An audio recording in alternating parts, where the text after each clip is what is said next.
मेरे प्यारे छात्रों, आप सभी का मेरे इस चैनल में स्वागत है। आज समांतर श्रेणी पे हम लोग 5वां लेक्चर देखेंगे। पिछले 4 लेक्चर में समांतर श्रेणी का थ्योरी देखा गया है और छात्रों से निवेदन है आप थ्योरी वाले वीडियो लेक्चर को जरूर देखिए।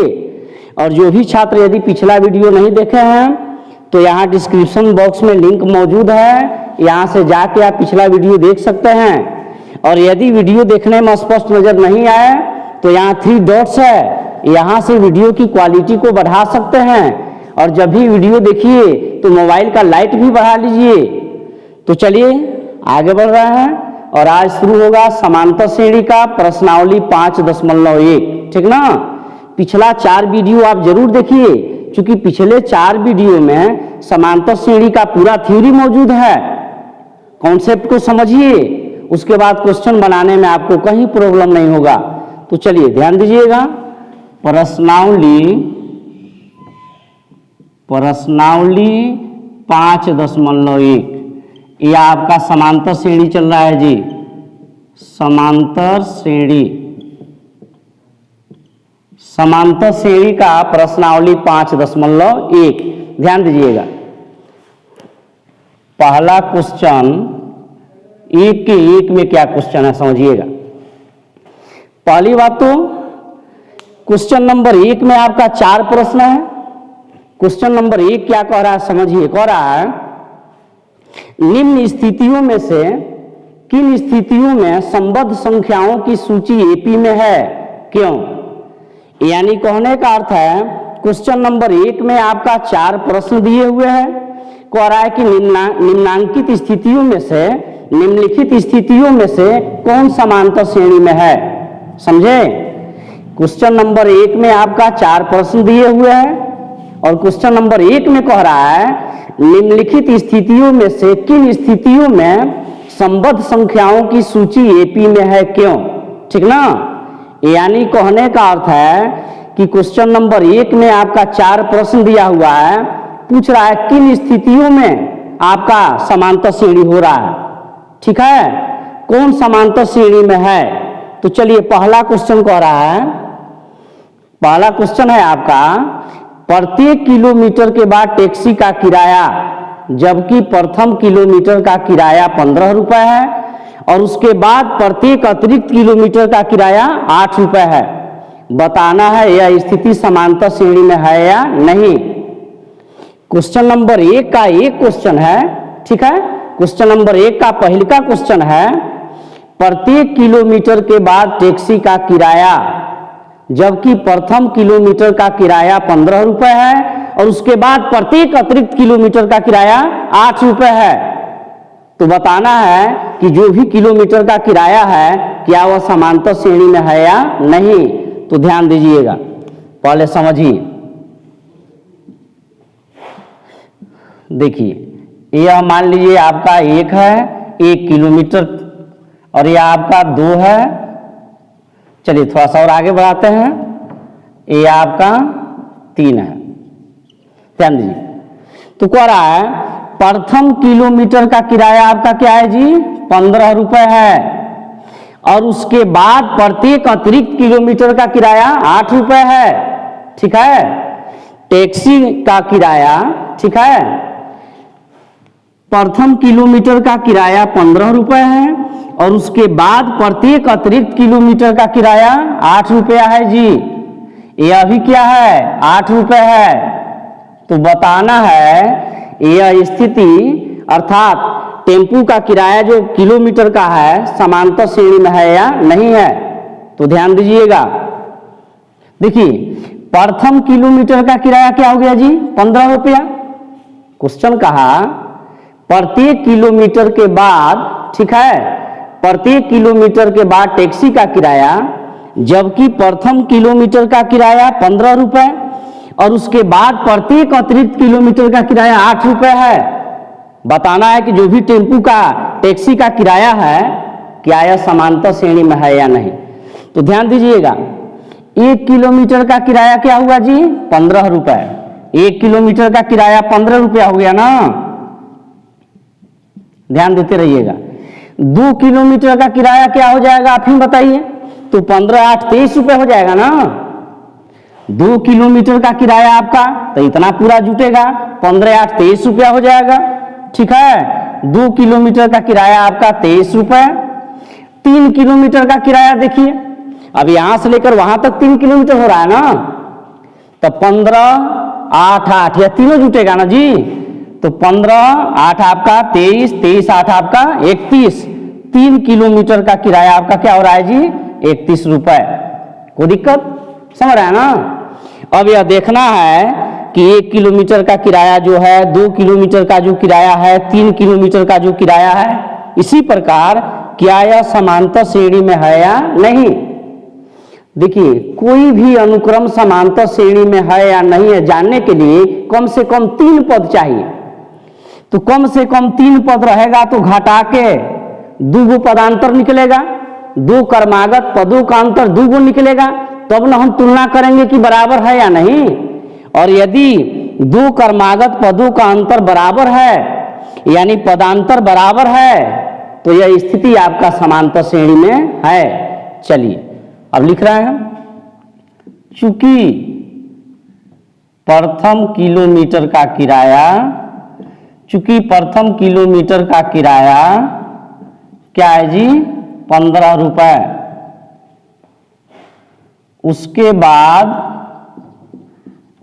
बाद प्रत्येक अतिरिक्त किलोमीटर का किराया, उसके बाद प्रत्येक अतिरिक्त किलोमीटर का किराया क्या है जी, 8 रुपए है।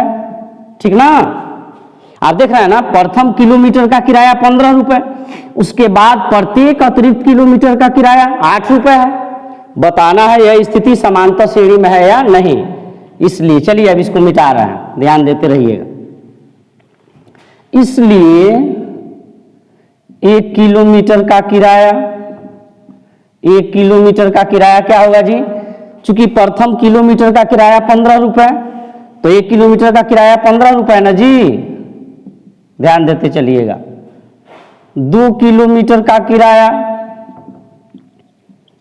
टैक्सी के 2 किलोमीटर का किराया 15 8 23 रुपए, 15 8 23 होगा ना, 23 रुपए। 3 किलोमीटर का किराया, 3 किलोमीटर का किराया, अब इसमें भी 23 में भी 8 बढ़ जाएगा ना, 23 में 8 जुट जाएगा ना, 31 रुपए। चलिए अब इसको मिटा रहे हैं, यहां तो कोई दिक्कत नहीं है। चलिए आगे बढ़ रहे हैं।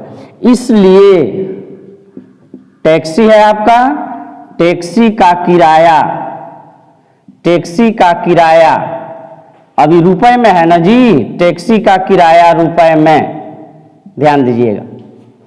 1 किलोमीटर का किराया 15 रुपया है, 2 किलोमीटर का किराया 23 रुपए है, 3 किलोमीटर का किराया 31 रुपए है, इसी प्रकार नहीं। अब यह बताना है कि यह जो किराया है क्या समांतर श्रेणी में है या नहीं है। चलिए, तो कोई अनुक्रम समांतर श्रेणी में है या नहीं है जानने के लिए क्या करते हैं, 2 क्रमागत पदों का अंतर निकालते हैं, क्रमागत पदों का अंतर निकालते हैं अर्थात पदांतर निकालते हैं। तो चलिए दूसरा पद में से पहला पद को घटाएंगे, चूंकि T2 minus T1, T1 T2 T3 होता है ना जी। किसी अनुक्रम के पदों को हम T1 T2 T3 T4 dot dot dot Tn से दर्शाते हैं। T1 पहला पद, T2 दूसरा पद, T3 आपका तीसरा पद। क्या निकाल रहे हैं, क्रमागत पदों का अंतर निकाल रहे हैं, ठीक ना, पदों का अंतर निकालना है। समझिए 23 में से 15 घटेगा, दूसरा पद में से पहला पद को घटा रहे हैं, तो 23 में से 15 घटेगा कितना जी, 8। फिर तीसरा पद में से दूसरा पद को घटाएंगे, T3 माइनस T2, तीसरा पद में से दूसरा पद को घटाएंगे, 31 में से आपका 23 घटेगा, यह भी क्या होगा जी 8। 11 में से 3 घटा 8, 2 बचेगा, 2 में से 2 घटेगा 0।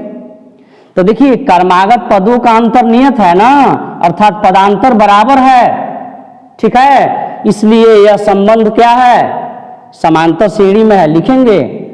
अब यहां लिखेंगे चूंकि क्रमागत पदों का अंतर नियत है या ऐसे लिखिए चूंकि क्रमागत पदों का अंतर बराबर है, ठीक है, नियत है अर्थात एक निश्चित वैल्यू है, यानी बराबर मान मिल रहा है। चूंकि क्रमागत पदों का अंतर नियत है इसलिए यह एपी में है। या ऐसे लिखिए चूंकि क्रमागत पदों का अंतर बराबर है, या ऐसे लिखिए चूंकि पदांतर बराबर है, ठीक ना। चलिए चूंकि क्रमागत पदों का अंतर, क्रमागत पदों का अंतर नियत है या बराबर है, बराबर है, इसलिए यह एपी में है। कोई दिक्कत, समझे ना।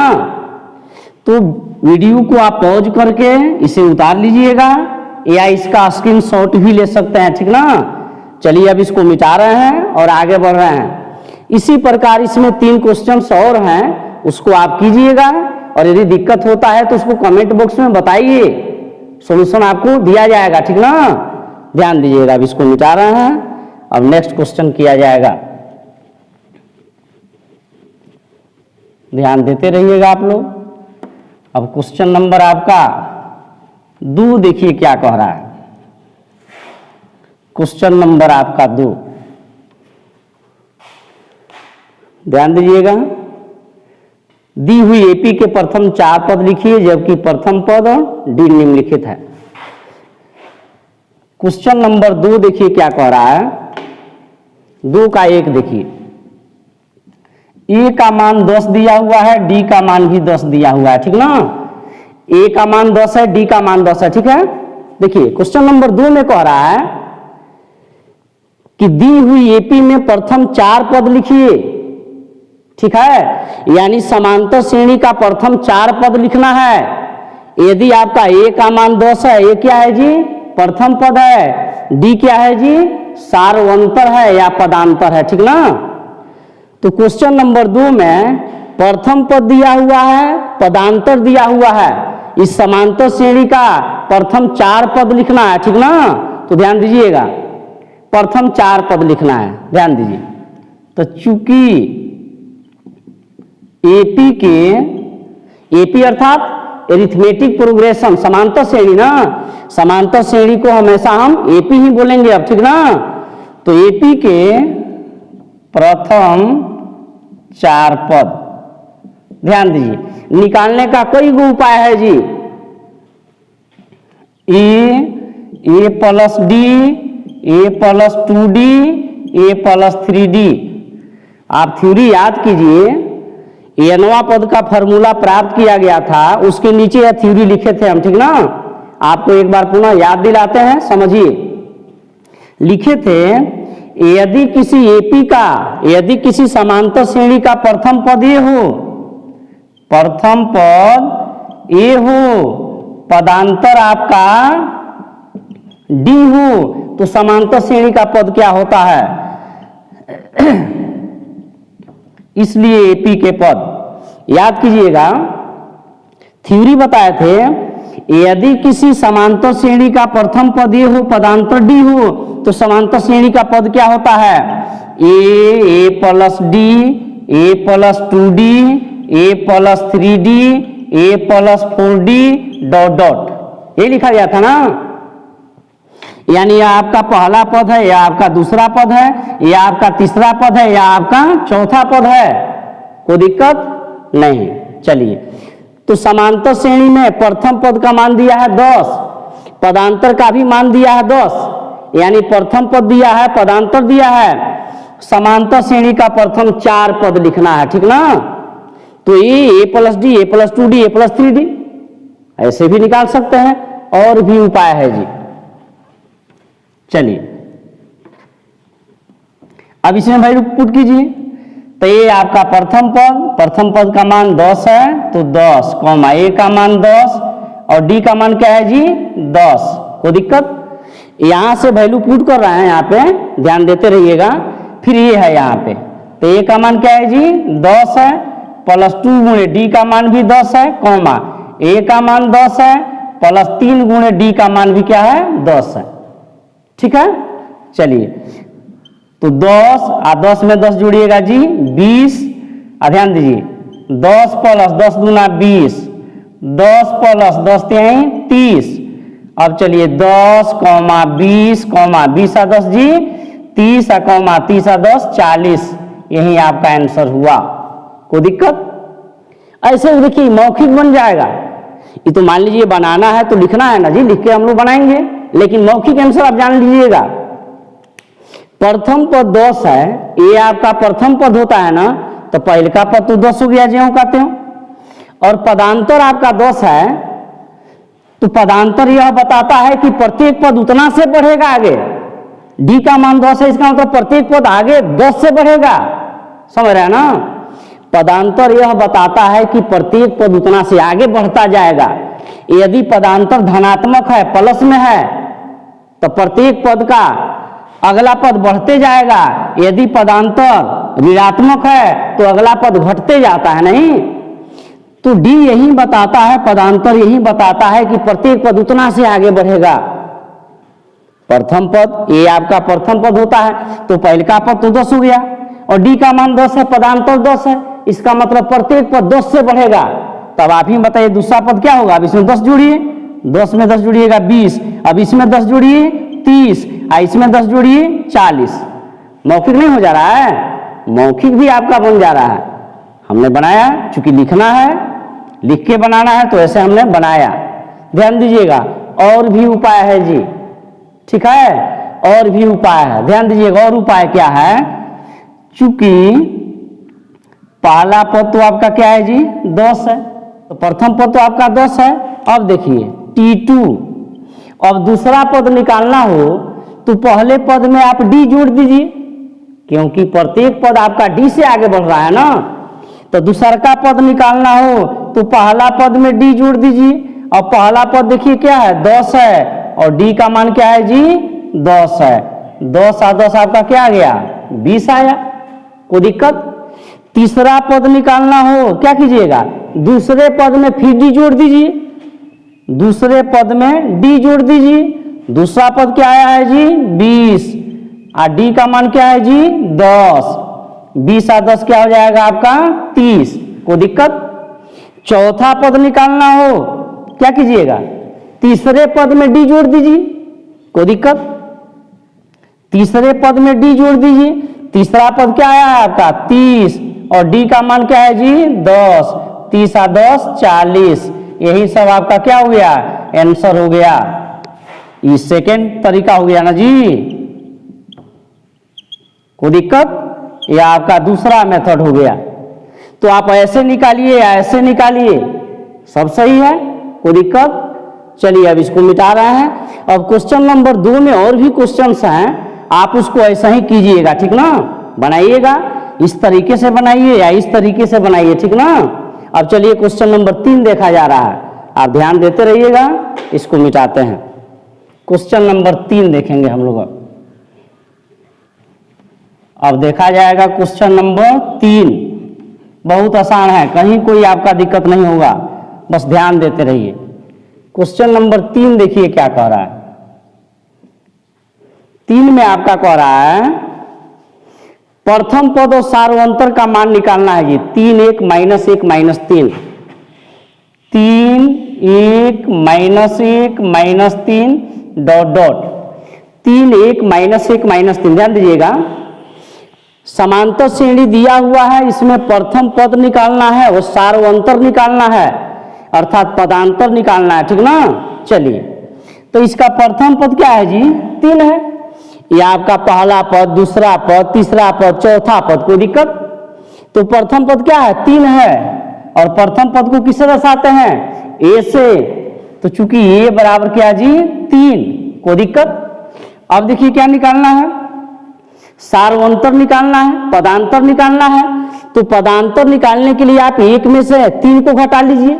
हमेशा बाद वाले पद में से उसके पूर्व पद को घटाते हैं, तो या तो 1 में से 3 घटाइए, पदांतर निकलेगा, या -1 में से घटाइए 1 को, पदांतर निकलेगा, या -3 में से -1 को घटाइए, पदांतर निकल जाएगा। कहीं से आप घटा सकते हैं, ठीक ना? तो डी आपका पदांतर अर्थात सार्वंतर। 1 में से 3 घटाइए, 1 में से 3 घटाइएगा -2, बस यही आपका आंसर हुआ। समांतर श्रेणी दिया हुआ था, इसमें हमको प्रथम पद और सार्वंतर निकालना था। तो श्रेणी का प्रथम पद 3 है तो ए का मान 3 हो गया। डी आपका सार्वंतर, तो 1 घटाओ 3 क्या आया -2, आंसर हो गया ना। इसमें और भी क्वेश्चन है, काफी आसान है, ऐसे ही आप बना लीजिएगा। चलिए अब मिटाते हैं। क्वेश्चन नंबर 4 देखा जाए। क्वेश्चन नंबर अब 4 देखा जाएगा जी। चलिए क्वेश्चन नंबर 4 में क्या कह रहा है? 4 में कह रहा है निम्नलिखित में से कौन एपी में है, उसका सार्वंतर ज्ञात करना है और आगे का 3 पद लिखना है। ध्यान दीजिएगा, 4 का 1, ध्यान देते रहिएगा आप लोग। 2 4 8 16, 2 4 8 16 डॉट डॉट, 2 4 8 16 डॉट डॉट, ध्यान दीजिएगा। क्वेश्चन नंबर 4 में आपका 14 प्रश्न दिए हुए हैं, ठीक ना। 14 वैसा ही अनुक्रम दिया हुआ है, बताना है यह समांतर श्रेणी में है या नहीं, और यदि है तो इसका सार्वंतर ज्ञात करना है और आगे का 3 पद निकालना है। क्वेश्चन आपका यही है, ठीक ना। चलिए पहली बात तो इसको बताना है कि क्या यह अनुक्रम समांतर श्रेणी में है, और यदि है तो इसका सार्वंतर ज्ञात करना है और आगे का 3 पद भी निकालना है, ठीक ना। तो यह अनुक्रम समांतर श्रेणी में है या नहीं जानने के लिए क्या करेंगे, क्रमागत पदों का अंतर निकालते हैं, ठीक ना। 4 में से 2 घटाएंगे, फिर 8 में से 4 घटाएंगे, 16 में से 8 घटाएंगे। यदि पदों का अंतर नियत होगा अर्थात पदों का अंतर बराबर होगा तो यह अनुक्रम आपका समांतर श्रेणी में होगा, ठीक ना। चलिए चूंकि अब दूसरे पद में से पहले पद को घटाते हैं, T2 माइनस T1 बराबर 4 में से 2 घटेगा जी 2, कोई दिक्कत तो नहीं है ना। अब तीसरे पद में से दूसरे पद को घटाएंगे, T3 माइनस T2, तो 8 में से 4 घटेगा, क्या आया जी 4, कोई दिक्कत, देखिए बराबर नहीं आ रहा है। चौथे पद में से तीसरे पद को घटाएंगे, T4 माइनस T3, यानी 16 घटाओ 8, क्या आया जी 8। देखिए क्रमागत पदों का अंतर बराबर नहीं आया है, इसलिए यह समांतर श्रेणी में नहीं है। तो लिखेंगे चूंकि क्रमागत पदों का अंतर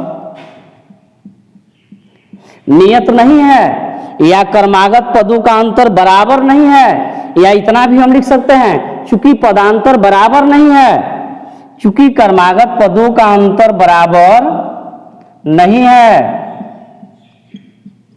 इसलिए यह एपी में अर्थात समांतर श्रेणी में नहीं है या नहीं होगा। कोई दिक्कत, समझे ना। तो इसको मिटा रहे हैं। अब इसका क्वेश्चन नंबर 2 देख रहे हैं, 4 का 2 भी देखिए, ठीक ना। चलिए मिटा रहे हैं, ध्यान देते रहिएगा। अब क्वेश्चन नंबर 4 का 2 देखा जाएगा।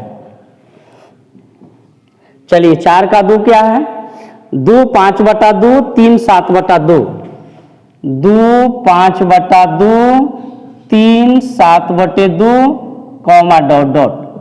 करना क्या है जी, फिर इसको देखना है, जांचना है कि क्या यह समांतर श्रेणी में है, और यदि है तो आगे का, यदि है तो सार्वंतर निकालना है अर्थात पदांतर निकालना है, और आगे का 3 पद भी निकालना है, ठीक ना। ध्यान देते रहिएगा। चलिए तो यह अनुक्रम एपी में है या नहीं है जानने के लिए क्या करेंगे, क्रमागत पदों का अंतर निकालेंगे। दूसरे पद में से पहले पद को घटाएंगे, फिर तीसरे पद में से दूसरे पद को घटाएंगे, फिर चौथे पद में से तीसरे पद को घटाएंगे।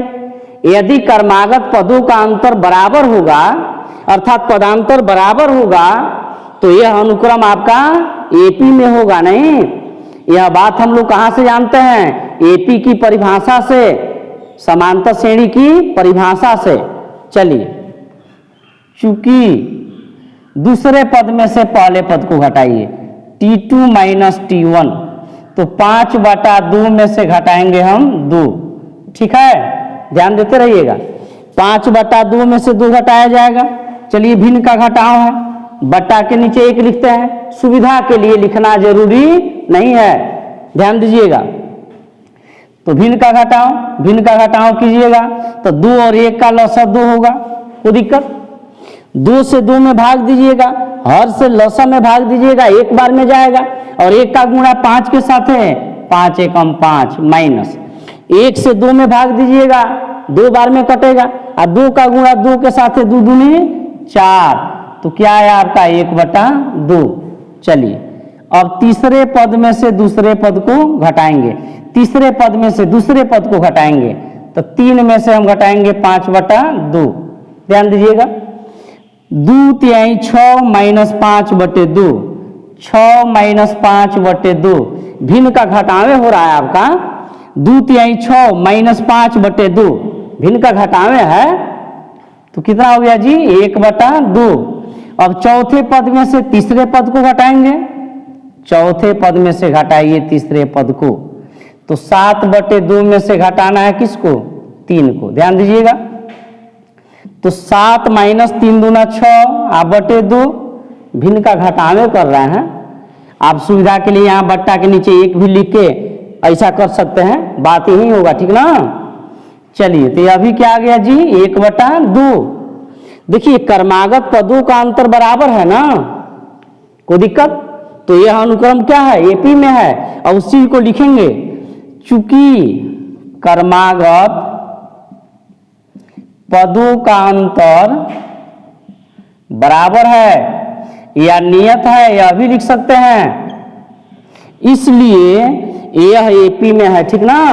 इसलिए यह एपी में है या होगा, कोई दिक्कत।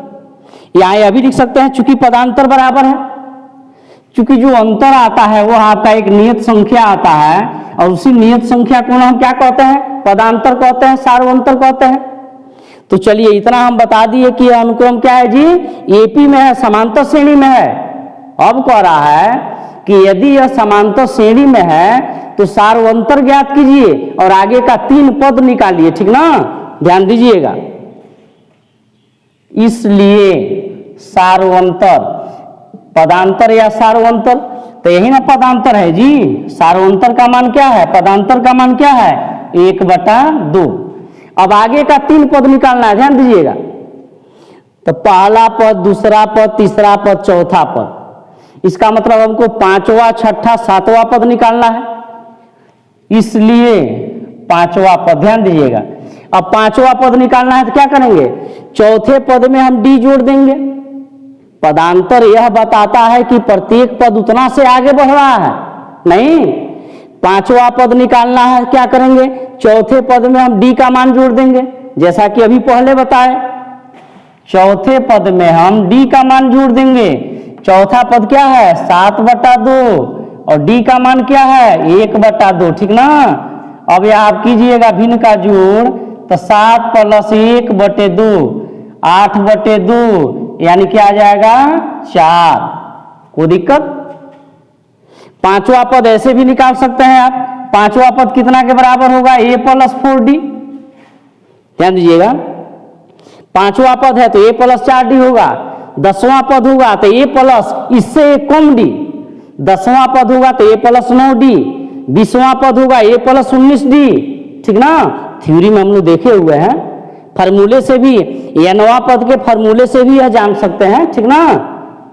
चलिए तो 5वां पद कैसे निकाले, चौथा पद में हम d जोड़ दिए, चौथा पद 7/2 और d का मान 1/2, जोड़े कितना है जी 4। छठा पद निकालिए। छठा पद निकालने के लिए 5वां पद में d जोड़ देंगे, चूंकि प्रत्येक पद d से आगे बढ़ रहा है ना। तो छठा पद निकालने के लिए 5वां पद में d हम जोड़ेंगे। 5वां पद क्या आया है 4 और प्लस 5वां पद देखिए 4 आया है ना, और d का मान क्या है 1/2, तो 2 चौका 8 और प्लस 1/2, यानी क्या आ गया जी 9/2, कोई दिक्कत। अब 7वां पद कैसे निकालेंगे जी, तो छठा पद में हम d जोड़ेंगे, कोई दिक्कत। तो छठा पद क्या निकाल चुके हैं 9/2 और d का मान क्या है 1/2, ठीक ना। तो 9 प्लस 1/2 भिन्न का जोड़ कीजिएगा, यही आएगा ना। चलिए 10/2 आपका क्या आया जी 5, कोई दिक्कत।